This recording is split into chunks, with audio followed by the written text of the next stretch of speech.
Magbubuhos na nga ng semento dito sa second floor sa abandoned building na nabili natin na gagawin nating bahay. At saka babakbakin din ang ibang parte dito para sa mga kwarto natin dito sa taas. 1 week na nga at sobrang laki na ng transformation o pagbabago dito sa abandoned building natin. May nakapag-comment nga sa atin kung bakit daw proud na proud kami na sabihin na abandoned building yung nabili natin. Baka nga daw marami nang nakatira dito na hindi natin nakikita. Masasabi ko lang hindi naman namin kinakahiya o kakabawas ng pagkatao namin kahit abandoned building yung nabili namin na gagawin naming bahay. Kasi nga tulad natin, may mga tao din naman na napabayaan ng mga magulang or mahal sa buhay. At ang kailangan nila, alaga, pagtuon na ng pansin para makuha nila ang pagmamahal na deserve nila. Parang dito lang din sa abandoned building na nabili natin. Oo, pangit siyang tignan nung una at parang nakakatakot ngang tirhan. Pero siguro nga kailangan lang natin maglaan ng time, budget para ma-renovate siya at mapaganda natin siya. Pag palaging nangunguna yung takot natin ay wala talagang mangyayari sa buhay natin. For sure naman, pag napatuloy yung pagpaayos natin dito sa bahay, ay magre-resulta din to lahat at magugulat na lang tayo na ang dating building na naabandon na ay sobrang ganda na. Medyo mahirap nga para sa kanila ang pagkuha ng mga ibubuhos dito na semento sa taas since wala pang ang hagdanan para makaakyat yung mga tao. Tulungan talaga para matapos yung isang task. Kailangan pa kasing i-finishing yung baba at paligid ng gagawa natin ng hagdanan before natin ipupush talaga yung hagdanan mismo. At syempre, assign din talaga sila lahat sa mga dapat gawin and it takes time talaga. Tulad nito,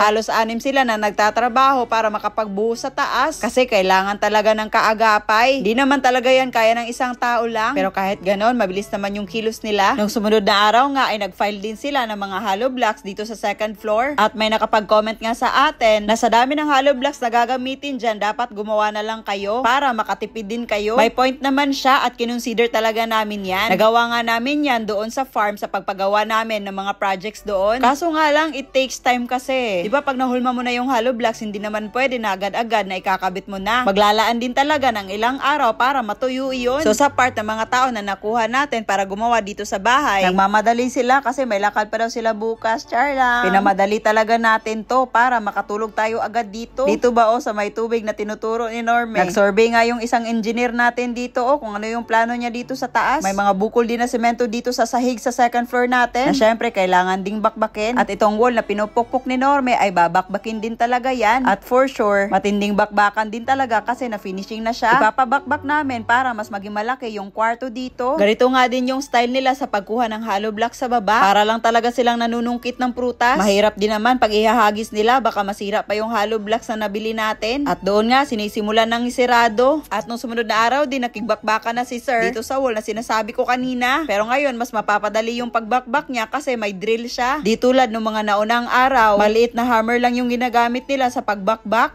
Grabe, laban pa rin talaga sila sa mga panahon na yun. Ang ibig kong sabihin, hindi pa rin nila sinayang yung araw na yun. Kahit wala silang drill, nagtitiis sila sa maliit na hammer para masimulan lang ang pagbakbak sa ibang parte ng abandoned building na nabili natin. Laban pa rin kahit walang kalaban. Mas challenging nga sa panahon ngayon kasi panay ulan. Syempre, pag tuwing uulan, mas mahihirapan yung mga nagtatrabaho dito. Sabi nga nila, okay lang na mainit ang panahon kasi mas nakakagalaw sila o mas mataas yung trabaho nila. Pag ganon yung panahon, yung nabuhusan nga nila ay tinatakpan nga nila ng trapal para hindi mabasa ng ulan or hindi makapondo yung tubig. Basta sila lang talaga nakakaalam ng mga trabaho nila. Uy, huy! May mga letters ako na nilagay. I-comment mo ha!